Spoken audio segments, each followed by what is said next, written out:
How's it going, everyone? It's Lumity here, and after putting 40 plus hours into Pokemon Legends ZA, I can finally say I have beat the game, and I am ready to review the game. And I have to say, honestly, I really like this game. I actually think that this is probably my favorite Pokemon game to date. There's some controversy around this game, but the controversy around this game I don't really think is that big of a deal. Really, the controversy comes in the fact that, this game is just another Pokemon game. That's pretty much where the controversy starts and where it ends. It's if you like Pokemon, you know what to expect. If you played the other Pokemon Switch games, you know what to expect. That's not a bad thing. All the Pokemon Switch games that I've played so far have been amazing, and I still need to go back and play Legends Arceus. I still need to play that one because I always hear good things about it. That is the one on the Switch that is like part of the main games I have not played yet. So I do need to go back and play that. But all I can say is if you like Pokemon, you're going to like this game. This is another fantastic Pokemon game. I absolutely love the setting of it. The entire game takes place in this gigantic city, and I wasn't sure how that would work at first because it sounds like it would be confined. But then once you actually start playing the game and you realize just how big the city is, and not just how big it is, but also how dense it is, how much stuff there is to explore, how you can get onto the roofs and go, jumping from roof to roof and stuff like that. There's just so many different areas to explore through the city. You can go underground into the sewer system. There's a lot of different stuff to explore, and as you progress through the game, you will actually get more stuff to go around and visit in the city. You'll get more wild zones. So that's another cool thing about this game, is that the wild zones that you see in a lot of Pokemon games, it's not just a big open space in this game. There's actual sections throughout the city that are cut off and dedicated to wild zones. And that's because the whole storyline of this game is there's this entire city is trying to basically make it so Pokemon and humans can live side by side. They're trying to make it so they can basically live in a city together. They can cohabitate a city, and that's the whole kind of storyline going into this game. But for some reason, the Pokemon are going nuts. There's some of these wild Pokemon that are basically mega evolving on their own. And it's up to you to figure out why they are doing that. But before you can do that, you have to go through a gigantic tournament where you have to go from the letter Z all the way to the letter A to prove that you are the best Pokemon trainer in the city, and then you will be able to finally take on the biggest challenge in the game. And that's pretty similar to other games where, you go and take on all the other trainers. However, I do kind of like that there's no gyms in this game. I kind of like that they don't have that in this game. It's something different. It feels different than the other ones I've played. They did a good job of just making it feel, it feels familiar, but different enough to where it actually feels still pretty good, and I like the change that they've done. So I like all that stuff. One of the biggest changes in this game is the combat. The combat feels a lot different because it's not your regular turn-based combat. It's all actually like real-time combat. So you press your buttons just like how you would to attack. You have your different powers that you can give your Pokemon, but you are actively dodging moves and stuff. Like, Pokemons can attack you, so you have to actually dodge moves and stuff like that. Tell your Pokemon what to do as you're dodging moves. It's pretty cool. I like the combat system quite a bit. I wasn't sure how I was going to like it at first, but after putting 40 hours into the game, I can honestly say that I liked this combat system quite a bit, and I wouldn't be mad if they kept doing this in the future. I think the combat system is actually pretty decent. Another thing I like about the combat in this game is that you don't really get attacked by random Pokemon a whole lot in this game, right? Like in the other games, there's a lot of random Pokemon that will just come up and start battles with you.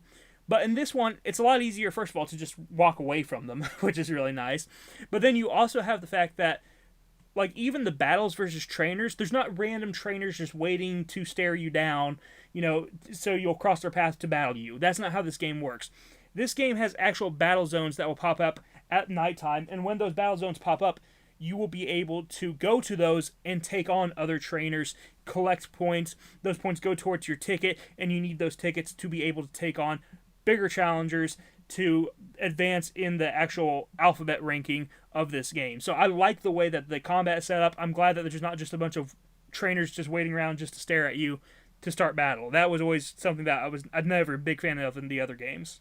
The Pokemon gimmick this time around for Luma City is the Mega Evolutions. That's the big gimmick this time around. So in every single Pokemon game, it feels like there's always this major gimmick that they have where they evolve into some sort of special version of the Pokemon. And this one, it's just mega evolutions. They turn into big, gigantic versions of themselves, and they usually look pretty awesome, actually. They look a lot better than the evolutions from Scarlet and Violet, where they would just get like a crown on top of their head. I hated those evolutions.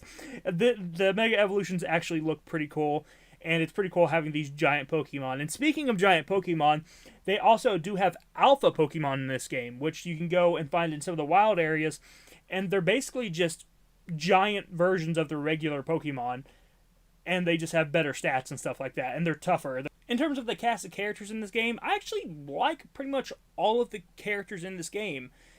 I wasn't sure how I would feel about them, but once I got to know them and I started working with this team, you work with a team at the beginning of this game and you work through them throughout the entire game, and the team name is called MZ, and you're working with them, and they're actually pretty cool. I actually like all the characters that are part of it. At the end, I was kind of worried that they're going to have Tawny kind of take the spotlight away from your main character.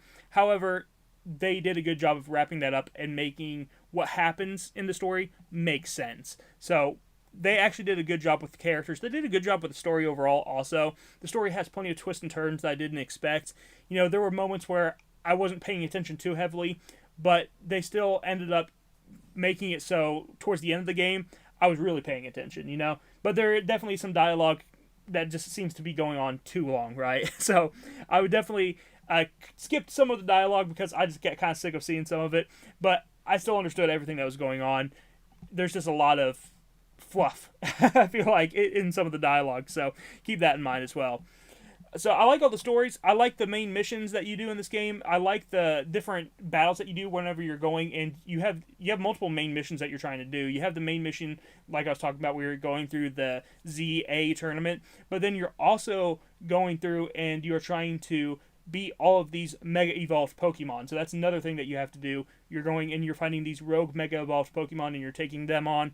This game actually has multiple side quests. There's a ton of side quests in this game, and I actually like doing those. You just come across them throughout the city. You'll see someone with like an exclamation point over their head, and they'll have a bunch of different stuff for you to do. Sometimes they'll want you to bring them a certain Pokemon so they can see them.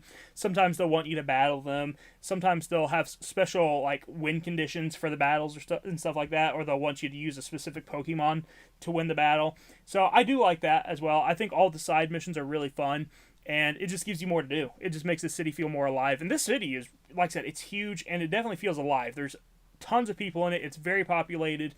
And with the amount of side quests that you have in this game, it feels like there's always something to do. So I really, really enjoyed that. 40 plus hours into this game, I never felt like I couldn't keep doing stuff. I still feel like even now, there's still more stuff I can go do in this game because there's just so many side quests.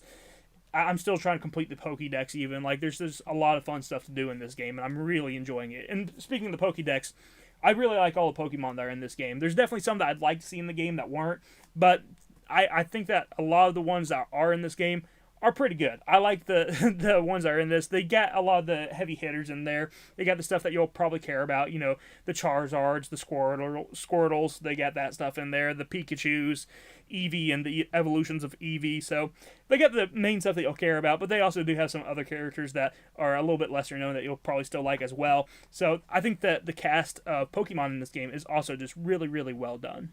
In terms of the performance of this game, I was concerned about how this would perform on the original Switch, especially after Violet and Scarlet did not perform great in some areas, but I have to say, I never ran into any major performance issues, so that was awesome. Not a single performance issue that I can really think of. The only issue that I ran into was a small graphical issue.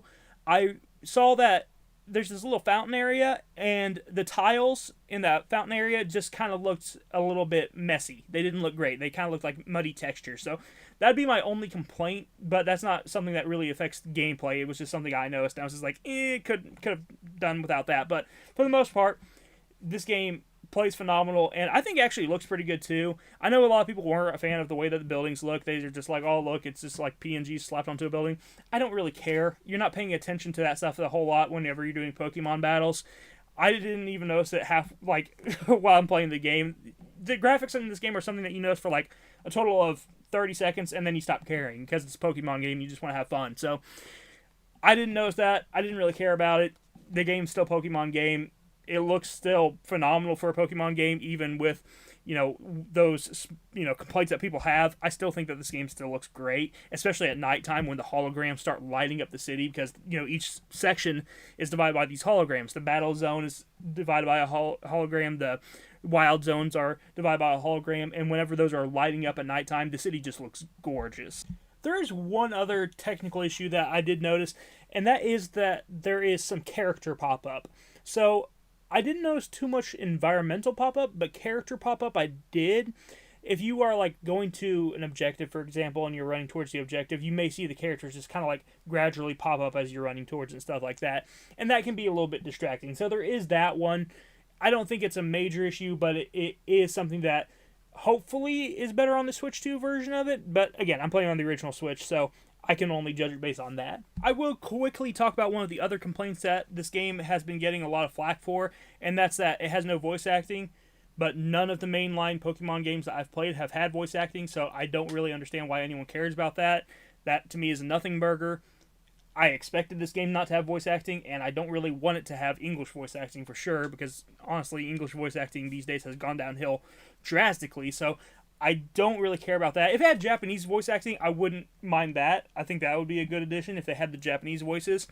If they're going to do English voice acting, at least give me the Japanese voice acting option in the future if you are going to do that. But personally, I don't care about the voice acting. I don't care that there's no voice acting. It doesn't bother me. But if they do decide to do voice acting in the future, please leave the option for, the American release to be able to use the Japanese voices. That's my only ask if you do decide to do that in the future, because I want some decent voice acting if you are going to do it. So I'll leave that there. Overall, though, this is a phenomenal Pokemon game. I love this game. This is probably my favorite Pokemon game that I've played to date. I'm just going to be real with you. I think that this game is phenomenal. It's it does what the other Pokemon games have already done, but it does it even better. It expands upon it. It has so much customization as well. The customization in this game is so freaking amazing because, you can change so many different aspects of your character right from the get-go, but then you can also, go to the hair stylist, get different haircuts. You can dye your hair 2 different colors, and there's different types of ways you can dye it. I like that as well. There's so many different outfit choices in this game, so you can really, design your character how you want, and I just love that as well, especially because going from Scarlet and Violet that didn't really have a whole lot of customizations to this, it's awesome. It's absolutely awesome because there's so many different options that you have in this game. So this is a phenomenal game, and I was able to sink plenty of hours into this, and I'm probably going to play some more. I need to move on to some other games for the channel, but man, this is an addictive game, and I really, really love it, and I highly recommend that you pick up Pokemon Legends ZA. I played on the original Switch. It works great on there. I will eventually probably pick up a Switch 2 after playing this, because now I kind of want to see what it looks like on the Switch 2. But I gotta be honest, either way, this game is 100% worth picking up. And if you do pick it up for the Switch, go ahead and buy the Switch 2 copy, because the Switch 2 copy does work on the original Switch. That is important. That way you are future-proofed if you do get a Switch in the a Switch 2 in the future. So keep that in mind. But thank you guys so much for watching. If you enjoyed this video, hit the like button, subscribe button down below. I'm very happy with this game. I'm going to go put some more time into it. I'll talk to you guys in the next one. You have a wonderful day. Bye-bye.